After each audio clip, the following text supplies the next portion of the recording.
ભરૂચ શહેર જિલ્લાના સતત ત્રીજા દિવસે પવન સાથે વરસાદ વરસતા ચોમાસાની જમાવટ થવા લાગી છે।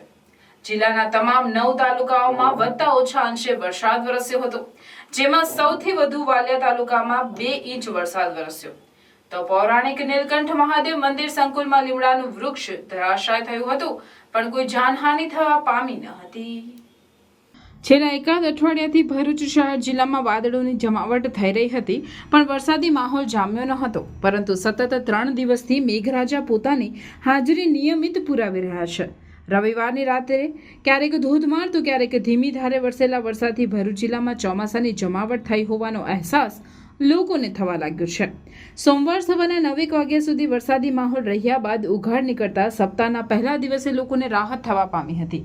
ભરૂચ જિલ્લાના 9 તાલુકાઓમાં વત્તા ઓછા અંશે વરસાદ વરસ્યો હતો, જેમાં સૌથી વધુ વરસાદ વાલિયા તાલુકામાં 2 ઇંચ નોંધાયો હતો તો જંબુસરમાં સૌથી ઓછો 4 મિલીમીટર વરસાદ વરસ્યો। જિલ્લાના અન્ય તાલુકાઓમાં સોમવાર સવારના 6 કલાક સુધીમાં વરસેલા વરસાદની આંકડાકીય માહિતી જોતા અંકલેશ્વરમાં 1 ઇંચ, આમોદમાં 6 મિલીમીટર, ઝઘડિયામાં 1 ઇંચ, નેત્રંગમાં 1.5 ઇંચ, ભરૂચમાં 5 મિલીમીટર, વાગરામાં 8 મિલીમીટર તેમજ હાંસોટમાં 11 મિલીમીટર વરસાદ નોંધાયો હતો। વરસાદી માહોલમાં ભરૂચના સિદ્ધનાથ નગર પાસે આવેલ પૌરાણિક નીલકંઠ મહાદેવ મંદિર સંકુલમાં આવેલ મહાકાય લીમડાનું વૃક્ષ રાત્રે ધરાશાય થયું હતું। જોકે રાત્રિનો સમય હોવાથી કોઈ જાનહાનિ કે ઈજા થવા પામી ન હતી।